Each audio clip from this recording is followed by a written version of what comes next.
我哋就成日叫人哋挺直條腰啦，但大家又知唔知道原來脊椎唔係完全直嘅喎？佢應該有一個自然嘅 S 型曲線嘅，而呢一個曲線呢，就係幫我哋去平衡身體嘅壓力啦，同埋吸收震動嘅，而令到我哋嘅活動更加自如。但係原來 BB 嘅脊椎就真係完全直嘅喎，咁點解呢？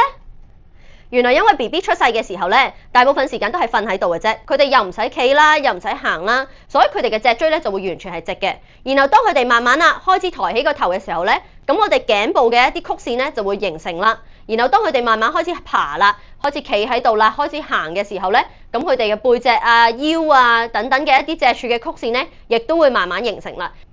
而呢一個自然嘅曲線咧，亦都會對佢哋之後咧保持身體嘅一啲平衡咧，同埋減少個脊柱嘅負擔咧，就好有幫助啦。所以下次挺直條腰嘅時候咧，都可以自己留意下自己嘅 S 型曲線啦。